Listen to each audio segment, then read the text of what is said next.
Hoy voy a hablar acerca del cómic en Colombia. Me voy a concentrar en los últimos 12 o 13 años. Pero antes de empezar quiero dejar dos cosas claras. La primera cosa es que me voy a enfocar en este periodo no porque antes no hubiera existido cómic en Colombia, sino porque es el periodo del cual me siento más segura hablando. Creo que es de lo que más sé. Lo segundo es que usaré o mencionaré ejemplos que conozco de las cosas que más me gustan. A pesar de que trato de estar al día, sé que hay muchos cómics que se me quedan por fuera y que no conozco, pero esto es una excelente señal. Quiere decir que en este momento el cómic en Colombia está pasando por un momento de prosperidad. Mi nombre es María Camila Núñez, soy historiadora y amo los cómics porque los cómics son buenos.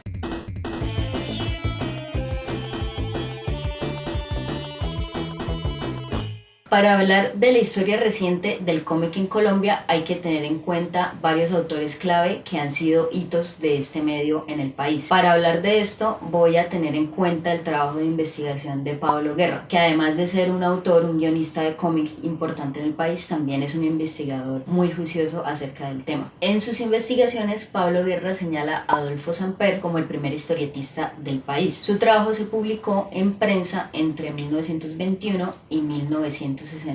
Sus personajes más famosos son Dona Macice y Misia Escopeta.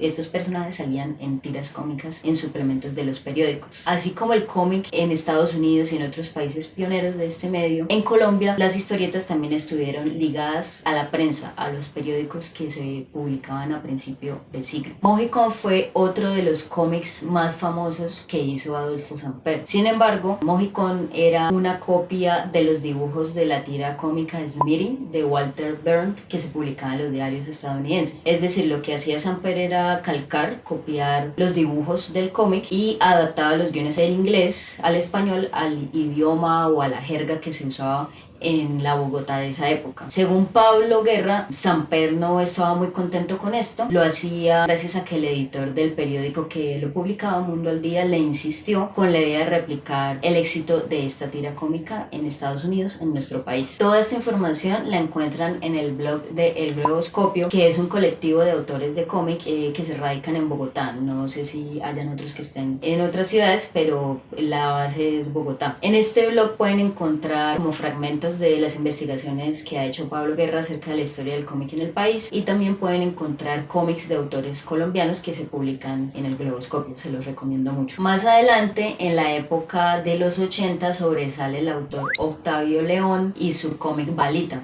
que era protagonizado por Balita, que era una bala perdida que en las historietas reflexionaba y se cuestionaba acerca de la violencia de la época. Luego en los 90 aparecen revistas como Acme, Sape Pelele y Agente Naranja. Estas revistas eran como la versión colombiana de publicaciones como Heavy Metal, la revista estadounidense, que lo que hacía era publicar una antología de cómics de diferentes autores. Esto mismo pasaba con las revistas colombianas que acabo de mencionar. Además de los cómics, también traían a veces textos acerca del cómic, acerca del cine y otros temas similares o afines a las historietas. Ya adentrándonos en la movida del cómic de los últimos años, de la última década larguita, me parece muy importante mencionar dos referentes importantes. El primero es Virus Tropical de Paola Gaviria, Power Paola, y el segundo es el Festival Entre Viñetas, que empezó en el 2006. Virus Tropical se publicó originalmente en el 2009 por la editorial La Silueta. Este cómic funciona como una autobiografía. En él la artista, la autora, explora cómo fue vivir en tres ciudades, entre Quito, Medellín y Cali, cómo fue explorar su sexualidad, y en general es acerca como de encontrar el lugar de una persona en el mundo, de sí mismo en el mundo.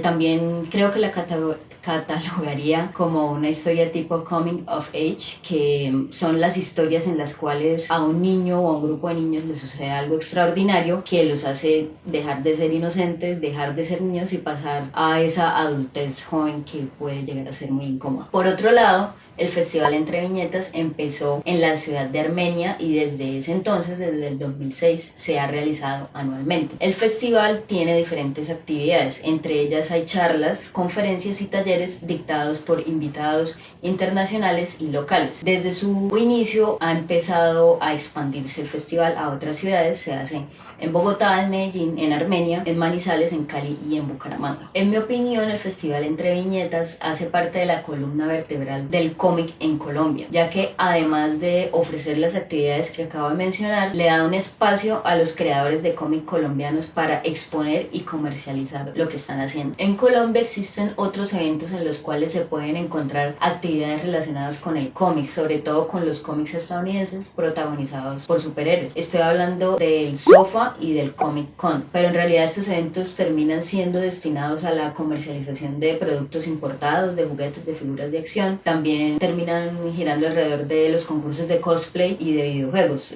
lo cual no está mal. Sin embargo, son bien diferentes a lo que hace Entre Viñetas, que es tener al cómic como protagonista. Esto no lo había hecho ningún otro evento, al menos no en la escala que lo hace Entre Viñetas. La participación de los autores internacionales en Entre Viñetas es muy atractiva para los participantes. Sin embargo, los eventos que se hacen con los artistas locales son uno de los engranajes principales del festival. Me parece importante señalar que ha traído autores y editores que me gustan muchísimo, como es el caso de Gary Groth, que es el editor de Fantagraphics Books, la editorial de cómics independientes más importante de Estados Unidos, podría atrever a decirme que del mundo. También trajeron a Simon Hanselman, el autor de Meg y Mock, uno de los cómics que más me gustan. También trajeron a Jesús Cosio, que es un autor de cómics peruano especializado en cómic documental, en los cuales relata la historia de su país. También invitaron a Phoebe Glechner, que es otra autora que me gusta mucho, que su trabajo se puede enmarcar dentro del género autobiográfico o semi-autobiográfico. También trajeron a Sarah Glidden, ese sí me lo perdí, me arrepiento un montón, que es otra autora de cómic periodístico. Creo que ya en otro video había mencionado una de sus obras que más me gusta, que es How to Understand Israel in 60 Days or Less. Creo que en español se llama Una judía americana perdida en Israel. Y estos son solo algunos de los autores internacionales que han invitado que son más llamativos o que más me han gustado a mí al menos. También es importante resaltar la labor del FICO, del Festival Independiente de Cómic Colombiano. Este evento empezó en la ciudad de Bogotá en el 2016 en la biblioteca Virgilio Barco. La última versión se hizo en la biblioteca Julio Mario Santo Domingo, que además les recomiendo mucho visitar porque tiene una sección especializada en cómic. Volviendo a las labores del FICO. El FICO también realiza actividades parecidas a las que se ofrecen en Entre Viñetas. También hay charlas con autores, talleres y conferencias que hablan acerca del cómic en Colombia. Uno de los objetivos del FICO es también poner a los autores de cómic en Colombia a hablar entre ellos, a compartir conocimiento entre ellos y el público. La próxima versión del FICO va a ser en mayo. Les recomiendo mucho que estén pendientes de las actividades que van a ofrecer y las fechas exactas. En la descripción del video les voy a dejar los enlaces a sus redes sociales para que estén pendientes y no se pierdan las actividades que vayan a ofrecer. Por otra parte, la autopublicación en internet y la aparición de editoriales interesadas en cómic como lo son Go Up, Rey Naranjo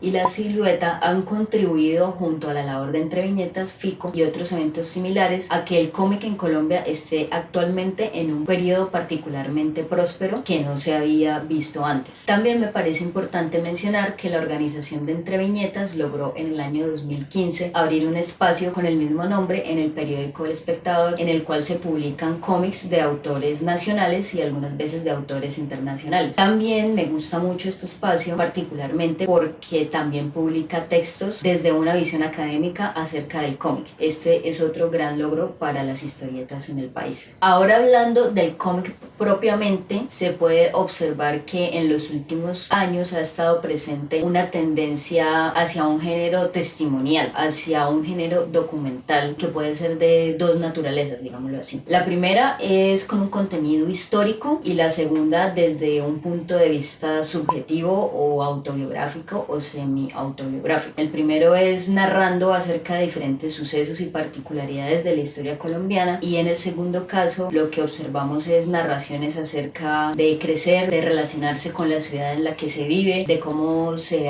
actúa o se relaciona de nuevo con los amigos y los familiares. Por el lado de los cómics testimoniales con un carácter documental histórico podemos encontrar cómics como Caminos Condenados, que fue publicado en el año 2016 por Cohete Comics. Caminos Condenados fue escrito por Pablo Guerra, ilustrado por Henry Díaz y Camilo Aguirre. La historia está basada en una investigación que hizo Diana Ojeda con su grupo de investigación, con su grupo de trabajo acerca de la región de Montes de María y cómo el monocultivo de palma de aceite ha afectado la cotidianidad de los campesinos de la zona. Esto también tiene que ver con el despojo de tierras, la privatización de estas y también del agua. Y de nuevo, cómo esto ha afectado principalmente de manera negativa a las personas que habitan en esta región. También encontramos el caso de Ciervos de Bronce de Camilo Aguirre, que se trata acerca de la persecución estatal y paramilitar hacia los sindicalistas. Esto empezó más o menos en la década del 70 y perduró hasta comienzos de este ciclo. Mucha gente podría decir que esto nunca terminó. Lo interesante es que el relato de Ciervos de Bronce está basado en el testimonio del padre del autor, quien fue víctima de esas persecuciones y de esa violencia contra los sindicalistas. También encontramos Tanta sangre vista, publicado en el 2016, que es una adaptación de la novela del mismo nombre de Rafael Baena, y el cómic es de Juan Gaviria. La narración de esta historia está contextualizada en las guerras civiles de Colombia del siglo XIX. También encontramos Los 11 de los hermanos Jiménez y Andrés Cruz, que es una historia,